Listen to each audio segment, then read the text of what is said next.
And there's some, some wild humans up there too. Did you talk about that? They are, you can hear them in the bush whistling, even at camp. We have never seen them before except for Bugs. Flavian, father, saw one, and that's his story to tell, not mine.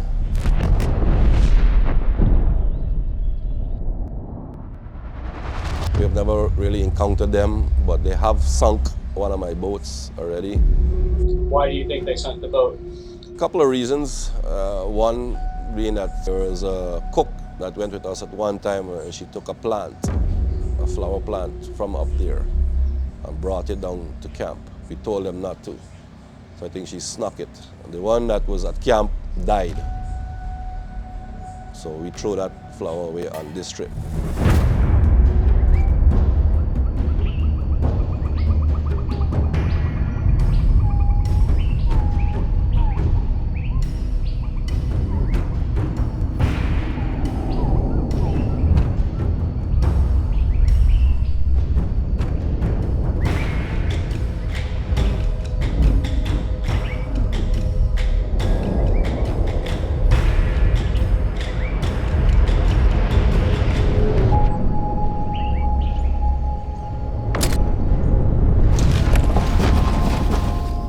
Look, I wanted to go on this trip because I wanted genuine adventure, and I want to do these adventures while I still can.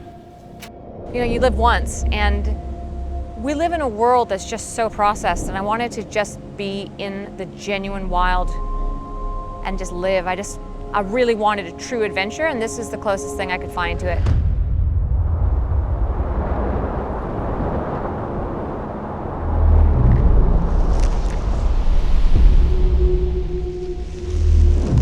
I knew that it was going to be wild. 4 hours by van, and then another, how many hours was it by boat? And it just kept getting more and more dense. It felt like we were about to be in the middle of truly nothing.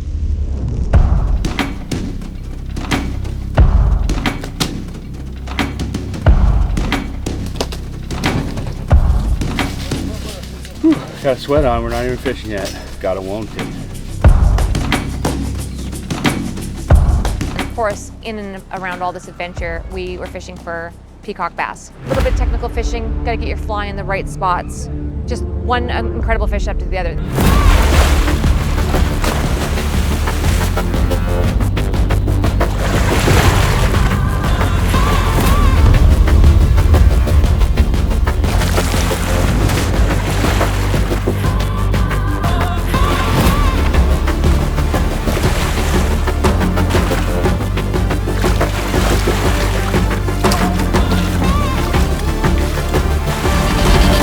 There's no such thing as getting bored in the jungle. I've read that there's about 100 uncontacted tribes left in the world. Most of those tribes are in the Amazon. This is as deep of wilderness as it comes. There are humans that are completely separate from civilization.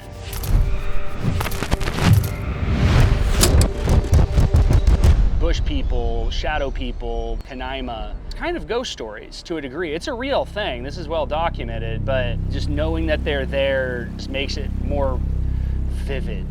And the fishing so much more fascinating, knowing that those paku that we're fly fishing for at Corona Falls have probably been shot at with handmade bows by 4-foot-tall humans who have never heard of an iPhone or a vehicle, and we hear them. I asked, like, when we were at Corona Falls, like, do you think they were around? He's like, oh, they were there. They saw you. And it gives me goosebumps even to repeat that. I think one of the most impressive aspects of the entire fishery is just how diverse it is.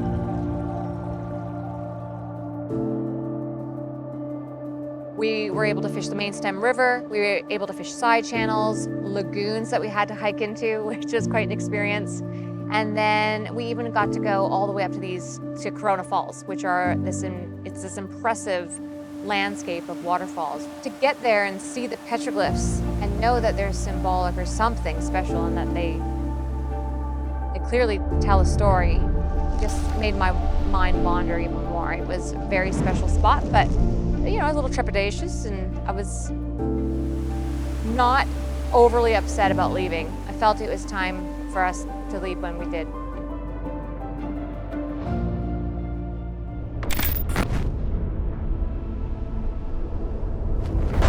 Very quickly, the fish that captured my attention was the payara. And I thought that they were going to be fun to fish for just because of what they look like, but they're actually quite a technical fish. Got this real bony mouth, and it can be incredibly difficult to manage to set your hook in there. So I think they're probably my favorite fish.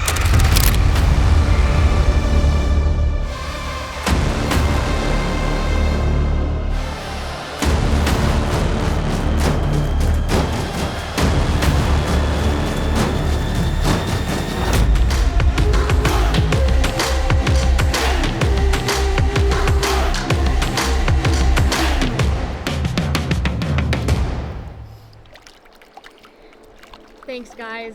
That was really exciting. That was the one that I wanted. I know they're not the biggest fish out here, but they're definitely the gnarliest. Total team effort. Arowana, you know, they're like a miniaturized version of Arapaima. They're very surface-oriented, upwardly oriented mouth, upwardly oriented eyes. They're just born to take top water. They're pink at the same time as they're orange, as they're bronze, as they're green. Every way you turn them in the light, it's like a rare gem. Incredibly gorgeous fish, and you cannot appreciate it until you see one in person. My real name is Carlio. Guys call me Carlo. Yeah, I love fishing. Yeah. And talk some more about the Arapaima.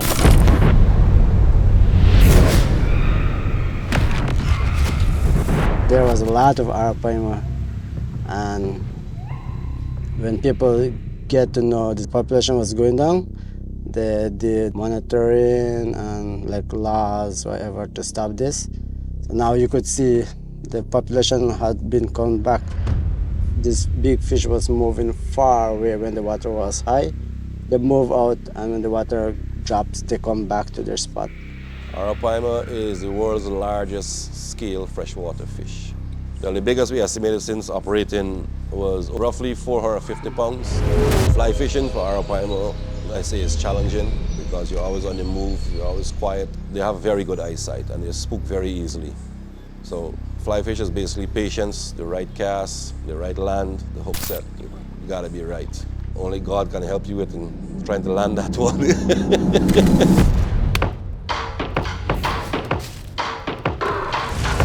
There are vanishingly few places left in the world to catch an Arapaima that's never seen a fly before.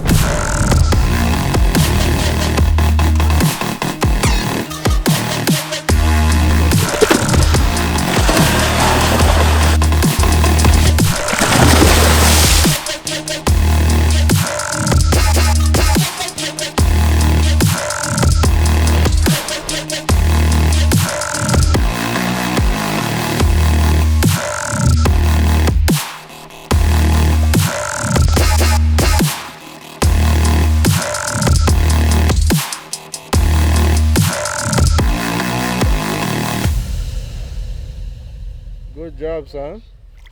Thank you, Terry. That's 360 pounds, man. 360 pounds. There you go. Yeah. He's out. It's out. Are you okay? Did you get some stuff? Yep. That was cool. It was very meaningful to me to come back a second year in a row because it's impossible to have your feet under you the first time you come on an adventure like this. You're just so staggered by the landscape and these gigantic fish the size of a motorcycle. So to come back with a level of preparation and to get to show that to some of my great friends was incredibly powerful for me, but even more so to continue to build my relationship with the Makushi and Wapishana guides from the Rewa village that we work with. They questioned whether I was actually going to come back. I imagine everybody says they are, and not that many people actually do. I enjoyed that part of it more than anything else. The more I travel, the older I get, the more I raise a daughter, the more I realize just how rare these opportunities are. And I don't know if it gets much more special than the jungle in Guyana.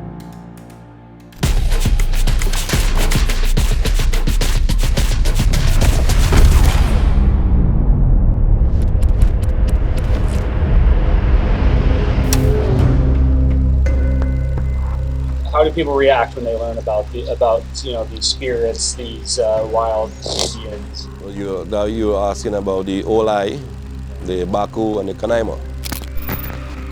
We usually don't tell them unless if they ask.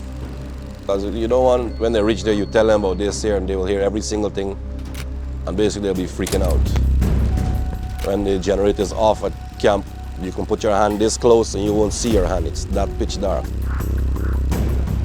If you hear them and you're starting to get frightened, they will know, and they will keep troubling you all the time.